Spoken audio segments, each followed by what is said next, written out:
આજે આપણે course 5 of any અંદર એકમ 1 ની અંદર જોઈશું આજે ઇતિહાસના સ્વરૂપ અને ક્ષેત્ર અંગેનો દ્રષ્ટિકોણ. ઇતિહાસના સ્વરૂપ અંગેનો દ્રષ્ટિકોણ એટલે કે ઇતિહાસ, ભૂગોળ, રાજનીતિશાસ્ત્ર, અર્થશાસ્ત્રનો સમાવેશ થાય છે. અર્થાત સામાજિક વિજ્ઞાનનું એક મહત્વનું પેટા ક્ષેત્ર છે. એની અંદર એવું કે છે નૈતિક મૂલ્યોનું પ્રસ્થાપન થાય છે અને પ્રવૃત્તિનો સ્વ અનુભવ મળે છે. એટલે જે વિદ્યાર્થીઓ હોય પોતાની રીતે સ્વ અનુભવ પૂરા પાડે છે. સંસ્કૃતિ પરંપરાઓ અનુસાર તે લોકો તેને સમજે છે અને સંસ્કૃતિની પરંપરાઓ દ્વારા સામાજિક અને નૈતિકતાનું મૂલ્ય પ્રાપ્ત થાય છે. આ થકી અધ્યયન ભારતીય સંસ્કૃતિ વારસાનો યોગ્ય પરિપ્રેક્ષ જીવનમાં અનુબંધે છે અને વિદ્યાર્થી પરિણામ આદર્શ નાગરિકનું નિર્માણ કરી શકે છે. તો એની અંદર એવું કહે છે 1986ની નવી શિક્ષણ નીતિ અનુસાર નીતિમાં અભ્યાસક્રમના સંકલિત સ્વરૂપ આધારિત NCF 2005 અને NCERT 2010 રાઈટ એજ્યુકેશન 2009 ભારત વિનાનું ભણતર જસ્ટિસ સ્પર્ધા સમિતિની ભલામણના આધાર પર નવી અભ્યાસક્રમ નીતિ રચના કરવામાં આવી છે. આની અંદર કે જે બાળકોની જે NCF 2005 એની અંદર કે જે શિક્ષણ નીતિમાં જે નવા સુધારા આવે છે, જે શિક્ષણ નીતિમાં નવું સુધારે છે અને નવું ઉંમરના આધારે નવા સુધારા આવે. બાળકની ઉંમરના આધારે નવું કંઈક શીખવા એક તો એ લોકોના ઉંમરના આધારે તે લોકોના પાઠ્યપુસ્તક કરવામાં આવે છે. પછી જે NCERT એની અંદર પણ એવું છે કે ભણતર વિનાનું કે છે કે ભર વિનાનું ભણતર. તો એની અંદર કે બાળકોની ઉંમર પ્રમાણે વધારે ભણતરનો બોજો આપવો જોઈએ નહીં. તે લોકોની ઉંમર પ્રમાણેનું તે લોકોની ભણવાનું આપવું જોઈએ. વિદ્યાર્થી જ્યાં જન્મે છે ત્યાં સ્થળની લોકો પાસે માહિતી હોવી જોઈએ. પછી એવું કહે છે કે વિદ્યાર્થી પોતાના કુટુંબ, ગામ, તાલુકો, જિલ્લો, દેશ, ખંડ અને વિશ્વના ભાતીગળની સંસ્કૃતિની પરિચિત મેળવી અખંડ ભારતના સાર્વજનિક નાગરિક તરીકેનું પોતાની રીતે તે જાળવી રાખે. પછી કહે છે કે માતા પિતા, કુટુંબ, સમાજ અને રાષ્ટ્ર પ્રત્યેના ઉદયદાયને અદા કરવાનું પ્રાપ્ત કરે અને જીવનમાં તે અમલ કરે તે માટે આ વિષયનું જ્ઞાન આપવું જોઈએ. ભારતીય સંસ્કૃતિ વિદ્વતાઓમાં એવું કહેવાય છે કે એકતા અને અખંડિતતાનું ગૌરવ અનુભવે અને પ્રાચીન નગરો, સમાજ, જીવન, વિવિધ સમયની સમસ્યા હલ કરી શકે છે. દેશની અંદર સારો નાગરિક બનશે તો સારો નાગરિક હશે અને તે સારું વ્યક્તિત્વ પોતાનું ઊભું કરીને સારો સમાજ અને સારો નાગરિક કરી શકશે. આની અંદર વિદ્યાર્થી જે હોય છે જે ક્યાં રહે છે, જન્મથી જ્યાં જન્મે છે તેની વાસ્તવિકતાને તેને ખબર હોવી જોઈએ. પછી એવું કહે છે કે યુરોપિયન પ્રજાનો આગમન અંગ્રેજી શાસન ભારત પર અસર કરી. એની અંદર ધાર્મિક, સામાજિક જાગૃતિ, સ્વતંત્ર પ્રાપ્ત અને સ્થાનિક વિભાગોમાં પણ જોવા મળે છે.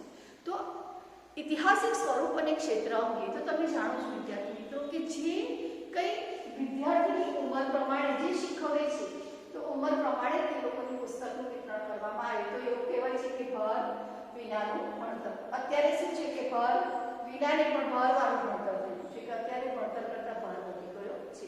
હવે આપણે જોઈશું સામાજિક વિજ્ઞાનની શિક્ષણ નીતિ વિવિધ અભિગમો. એની અંદર વિવિધ અભિગમો એની અંદર ડોક્યુમેન્ટ ઓફ એજ્યુકેશનની અંદર સીડી ગુડે પરિસ્થિતિઓના પ્રકાર આધારિત 12 રીતો આપેલી છે. તેના પ્રકારના આધારે તેની 12 રીતો આપી છે. એમાં પહેલું છે પ્રવૃત્તિલક્ષી અભ્યાસ, આયોજકલક્ષી અભ્યાસ, વિષયવસ્તુલક્ષી અભ્યાસ, સંપ્રદાય પ્રવાહલક્ષી અભ્યાસ, વિચારસરણીલક્ષી અભ્યાસ, બાળકેન્દ્રીય અભ્યાસક્રમ, સમાજલક્ષી અભ્યાસક્રમ, હકીકતરૂપ તત્વલક્ષી અભ્યાસક્રમ, અનુભવલક્ષી અભ્યાસક્રમ, સહસંબંધિતલક્ષી અભ્યાસક્રમ, સંકલ્પિત અભ્યાસક્રમ અને વિદ્યાર્થી શિક્ષક કેવી રીતે કેન્દ્રીયકરણ અભ્યાસક્રમ કરે છે તે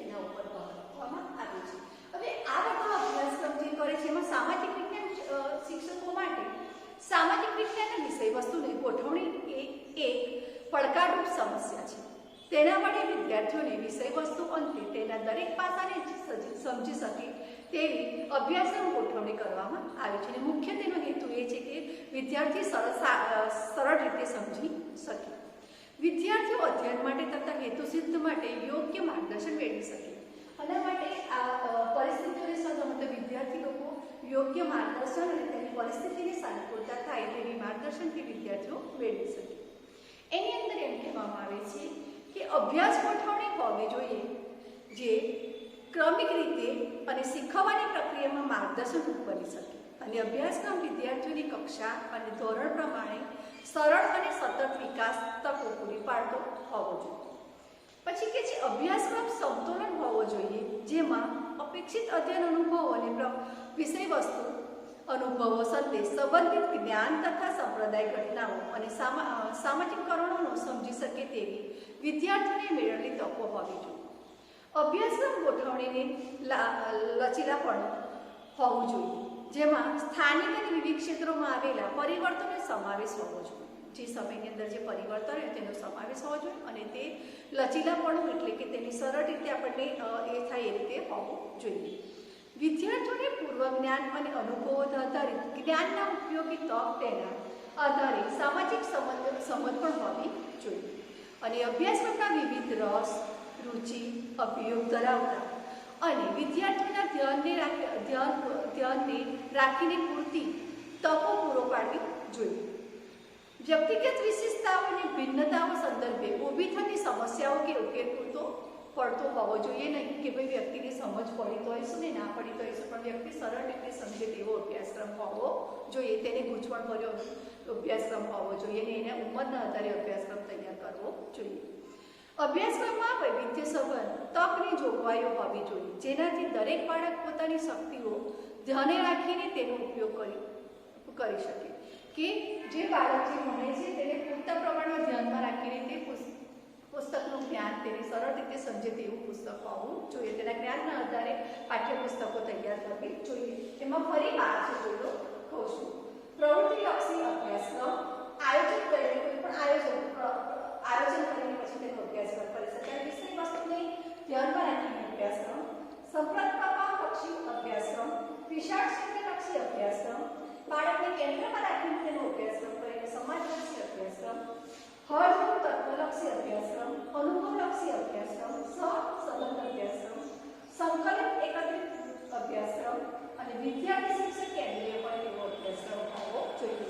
આ પારિભાષિક એટલે કે જે સીધી ગુણ એવું કહે છે કે પરિસ્થિતિઓના પ્રકારો આધારિત 12 રીતો આપેલી છે. તે 12 રીતો આ છે અને તેની અંદર આપણે બીજો પોઈન્ટ જોઈશું સામાજિક વિજ્ઞાન અભ્યાસક્રમની ગોઠવણી અને જરૂરિયાત. તો સામાજિક વિજ્ઞાનની અંદર અભ્યાસક્રમની ગોઠવણી શા માટે હોવી જોઈએ, તેની જરૂરિયાત શા માટે હોવી જોઈએ? તો એની અંદર આપણે એવું કહીશું કે ઇતિહાસ, ભૂગોળ, રાજનીતિશાસ્ત્ર અને અર્થશાસ્ત્ર અવકાશ મળે તે રીતે વ્યવહાર જોડવામાં આવે છે અને ભૌગોલિક બાબતોનો આદર્શ નાગરિક નિર્માણ અને સર્વત્રિક અનુસંધાન રાજનીતિશાસ્ત્ર પણ હોવું જોઈએ. વ્યવહાર આયોજન કરવું જરૂરી છે કેમ કે ઇતિહાસ બાબત તરીકે દાંડી યાત્રા વિષયના શિક્ષણ કાર્યમાં શિક્ષકે બાળકોને સમજાવવું જોઈએ. એની અંદર કહે છે પહેલામાં ઇતિહાસ પ્રત્યક્ષ મીઠાના કાયદાને તોડવામાં મહાત્મા ગાંધીએ લોકજાગૃતિ સાથે કરેલી દાંડી યાત્રાની સમજ આપી. પછી બીજી રીતે કહીએ ભારતના અને ગુજરાતના નકશામાં ઐતિહાસિક ઘટનાઓ દર્શાવી દાંડી સ્થળના ભૌગોલિક સ્થાનની સમજ આપી. ત્રીજું દાંડી યાત્રા દ્વારા સમાજ જાગૃતિ અને ન્યાયના પ્રકારના સામે મહાત્મા ગાંધીએ એક નાગરિક તરીકે સમાજનો છેવાડો અને નાગરિક માટેનો અદા કરેલી નાગરિક ધર્મ વિશેની ચર્ચા કરી શકાય. આમ સામાજિક વિજ્ઞાનના આવા અનેકવિધ ઉદાહરણો દ્વારા બાળકોને સામાજિક વિજ્ઞાનના સંયોજિત કરવાના વિવિધ અભિગમો શીખવી શકાય. અને અહીંયા આપણું આ પહેલું એકમ પૂરું થાય છે અને વિદ્યાર્થી મિત્રો અને તાલીમાર્થી મિત્રો તમારે સ્વાધ્યાય કોર્સ 5 એમાં એકમ 1 એની અંદર તમારે સ્વાધ્યાય ઘરેથી લખી લાવવાનું રહેશે. ક્ષેત્ર હવે આગળ આપણે જોઈશું ઇતિહાસની ભૂમિકા. એની અંદર લખે છે કે ઇતિહાસમાં કોઈ પણ ઘટના બની ગઈ હોય એના ઠોસ પુરાવા જોઈએ. એમાં કોઈ પણ ઘટના બની ગઈ છે તો કેવી રીતે બની, કેમ નહીં થઈ તેનું પૂરવું પૂરેપૂરી આપણી પાસે માહિતી અને સાબિતી દ્વારા તેની ઘટના સ્થળ અને તેની સમજૂતી આપવામાં આવી છે. જે માર્ગદર્શન મળી રહે છે અને ભવિષ્યમાં પણ આગળ વિકસાવવા માટે તેમજ કોઈ પણ ઘટના બની હોય તેને ભવિષ્યની અંદર આપણે જોવી હોય તો તેના પુરાવા સાથે આપણે જોઈ શકીએ છીએ. આની અંદર એવું કે જે વાસ્તવિક અને ચોકસાઈ ઇતિહાસ લેખન કરતા મહત્વ આધાર સ્તંભો છે. શુદ્ધ ઇતિહાસ લેખન માટે દસ્તાવેજ તથા સચ્ચાઈ આવશ્યક છે. તેના દસ્તાવેજો પણ જોઈએ તેને સાચું છે તે પણ આપણે જાણવું આવશ્યક છે. એમાં દસ્તાવેજ નહીં હોય તો ઇતિહાસ નહીં ગણાય. એની અંદર કે છે નો ડોક્યુમેન્ટ તો નો હિસ્ટ્રી. જે ડોક્યુમેન્ટ્સ ના હોય તો તે હિસ્ટ્રી પણ આપણે કહી શકીએ ને કે આ ઘટના બની રહી છે. નિલહુર, રાંકે, સર જાદુનાથ સરકાર, રામેશચંદ્ર દત્ત, આરસી મજમુદાર, જીએસ સરદેસાઈ, નીલકંઠ શાસ્ત્રી વગેરે ઇતિહાસકારોએ પોતાના લખાણોમાં શુદ્ધતાની નીચે દસ્તાવેજોનો ખૂબ જ ઉપયોગ કર્યો છે. આથી તેમના આલેખો વાસ્તવિક બની શકાય. આ પશ્ચિમ ભૂમિકા ઇતિહાસની ભૂમિકા સમજાવી શકાય છે. તો આ જે છે એ ઇતિહાસ જાણનારના જે નામ છે રામેશચંદ્ર દત્ત, આરસી મજમુદાર, જીએસ સરદેસાઈ, નીલકંઠ શાસ્ત્રી વગેરે લોકોએ જે પણ ઇતિહાસને જાણે છે તેના ઠોસ પુરાવા નક્કી કરીને પછી તેનો ઇતિહાસ બતાવ્યો છે. એમાં પહેલું છે આપણે ભણીશું સ્ત્રોતની આધારભૂતતા પારખવાની શક્તિ. હવે ઇતિહાસની અંદર સાધનોની આધારભૂતતા પારખવાની શક્તિ હોવી અનિવાર્ય છે. પ્રાચીન સમયમાં મુખ્ય યુગના અને કેટલાક સાધનોના સમય સ્થળાંતરનું નામ વગેરે દસ્તાવેજમાં હોવું જરૂરી છે. પરિસ્થિતિમાં ઇતિહાસ ચોક્કસ હકીકતોને નિર્દેશ કરે વગેરેનો સાધનોનો સમય, તેનું સ્થળ, તેને કર્તાનું નામ નિશ્ચિત કરી આધુનિક કસોટીના માધ્યમથી નક્કી કરે છે. ઇતિહાસ પ્રાચીન માધ્યમ તથા સર્વોચ્ચ યુગની ભાષાઓ પર આધારિત છે. એની અંદર કે છે યુગની આધારે તેને લખી હકીકતો જે તે સમયના સ્થળ, નામ વગેરેનો પરિચય આપે છે. અને આધારભૂતના ઇતિહાસ કેટલાક શંકાશીલ દસ્તાવેજો વિશ્વસનીય બને છે. આની અંદર આપે છે કે જે આધારભૂત સબૂત હોય તો જ આપણે ઇતિહાસને માનવામાં છે કે આ ઘટના બની ગઈ કે આ ઘટના કેવી રીતે થઈ તો એના આધારભૂતને દ્વારા આપણે નક્કી કરી શકીએ છીએ. બીજું છે સ્ત્રોતની વિશ્વસનીયતા, નિશ્ચિતતા અને અનિશ્ચિત કરવાની શક્તિ. સ્ત્રોતથી છે કે એની અંદર ઇતિહાસની માહિતી સ્ત્રોત કરવાની નિશ્ચિતતા માટે એમ કહી શકાય કે ઇતિહાસ માહિતીને સ્ત્રોત વિશ્વસનીય નક્કી કરવાની શક્તિ હોવી જોઈએ. કે જે પણ તે કાર્ય કરે છે તેની શક્તિ એટલે તે ઇતિહાસની અંદર બની રહેલી ઘટના છે તે ચોક્કસપણે બનેલી છે. સર્વગ્રાહીમાંથી મુક્ત રહેવું જોઈએ અને સત્ય કહેવાની તૈયારી રાખવી જોઈએ. હિંમત ઇતિહાસ દાખવવાની જરૂરિયાત છે. તો તમે જે પણ કંઈ ઘટના બની છે તેની ચોક્કસ માહિતી તમારી પાસે હોવી જોઈએ અને પોતાને સત્ય બોલવાની ચોકસાઈ હોય છે. ના હું જે કહું છું એ સાચું છે, આ ઘટના છે, આ બની ગઈ છે એના પુરાવા છે. હકીકતને જરાય અતિશક્તિ કે અવમૂલ્ય કરવું જોઈએ નહીં. જે હકીકત તમે જાણો છો તે સ્પષ્ટ કરવી જોઈએ અને તેને અવગણના કરવી જોઈએ નહીં કે ભાઈ ના આમ નથી, આમ થયું વગેરે. જે જાણનાર છે એને કર્તવ્ય બને છે કે ઇતિહાસનો એક ઓળખ સ્ત્રોત આપણે વિશ્વસનીયતા કરવાની જે તમે જાણો છો તે સાચા પાયા હોવું જોઈએ. ત્રીજો એનો પોઈન્ટ છે હકીકતોનું પરલક્ષી વણાથી અવલોકન. ઇતિહાસ ગમે તે રાષ્ટ્ર, ધર્મ, જાતિ, પ્રદેશનો હોય પરંતુ તેના પર થઈને તટસ્થપણે ઇતિહાસનું અવલોકન કરવું જોઈએ.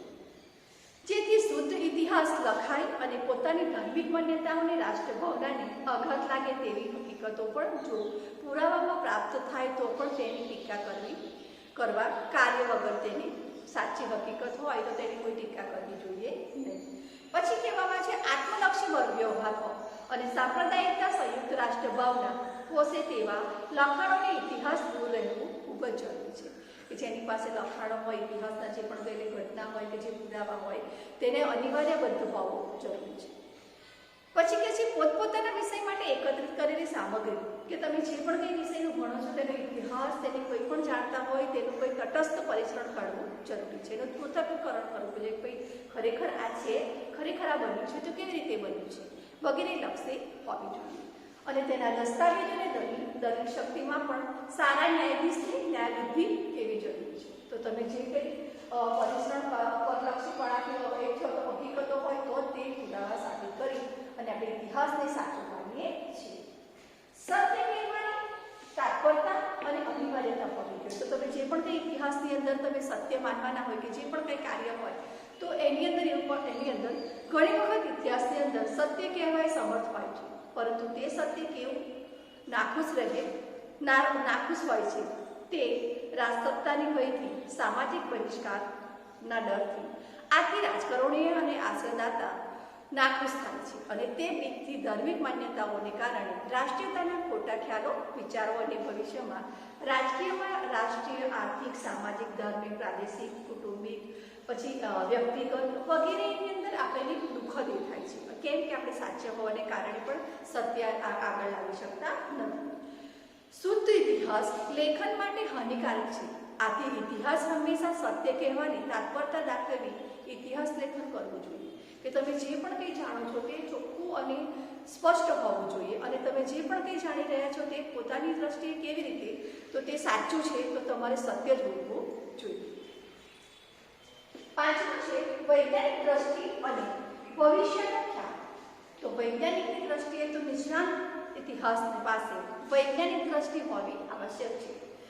તેમાંના હકીકતોને પારખવાની, અસલ તથા બનાવટી દસ્તાવેજો વચ્ચે ભેદરેખા દોરવાની તથા દસ્તાવેજ થયેલા સાચી હકીકતો શોધી કાઢીને વર્તમાન સમક્ષ તેને રજૂ કરવા જોઈએ કે જે પહેલાં બની ગયા છે તો ભાઈ તેની રજૂઆત છે તો ભાઈ શું છે તો તેના દસ્તાવેજો, તેના જે પણ કંઈ હોય તે લખાણો તે ભવિષ્યની અંદર તેની આપણે તેની લખાણો તે લોકોને બતાવવાના, આપણે તે લોકો આગળ લાવવાના હોય છે. તે લોકોને પુરવાર કરવાનું કે આ લખાણો છે, બની ગયેલી ઘટના છે અને એના દ્વારા આ લખાણો જોવા મળે છે. પછી એવું કહે છે દોષોમાંથી મુક્તિ અને ભવિષ્ય પ્રત્યેની જાગૃતતા. ઇતિહાસના દોષ મુક્તિ રહી પોતાના લખાણમાં શક્ય તેટલી હદે મૂળ સ્ત્રોત કે દસ્તાવેજો જ ઉપયોગ કરવો. દ્વિતીય પ્રકારની સ્ત્રોત સાધનો પર વધુ પડતો આધાર રાખવો નહીં. અને બીજું એવું કહે છે કે ચોકસાઈ અને અસલપણાથી પૂરેપૂરી ખાતરી કરવી. પોતાના વિષય અને સંશોધનો તેણે સતત જાગૃત રહેવું અને શુદ્ધ ઇતિહાસ લેખન તર્કશક્ષી અધ્યયન વૈજ્ઞાનિક તરીકે જોવું કે તમે જે પણ કંઈ લેખન કે જે પણ કંઈ દસ્તાવેજો છે તે સાચા છે, તે શું સાબિત કરે છે અને તે છે તો કેવી રીતે છે. તો તેને ઉપર આપણે કહે છે કે દોષોમાંથી મુક્તિ અને વિષય પ્રત્યેની જાગૃતતા. કે તમે જે પણ કંઈ ભણાવો છો કે જે પણ ઇતિહાસમાં જાણો છો એની હકીકતની માહિતી તમારી પાસે હોવી જોઈએ. ઇતિહાસકારની ભૂમિકામાં 6 પોઈન્ટ જોયા છે. હવે આપણે જોઈશું 7મો એનો છે ઇતિહાસના અવલેખનમાં વિવિધ સ્ત્રોત તથા પુરાવા. ઇતિહાસની અંદર ઇતિહાસ શિક્ષણને અસરકારક બનાવવા માટે વિવિધ સ્ત્રોતો જેવા કે દસ્તાવેજો, લખાણો, ડાયરીઓ, ઐતિહાસિક પાણિયા, શિલાલેખ, પછી સ્થાપત્ય અને સંગ્રહાલય એવા અવશેષો, તમાલપત્રો વગેરેનો ઉપયોગ કરવો. ચિત્રો, ફોટોગ્રાફ દ્વારા પણ વર્ગખંડમાં ઐતિહાસિક પુરાવાનો આધારનો જ્ઞાન બાળકોને આપી શકાય છે.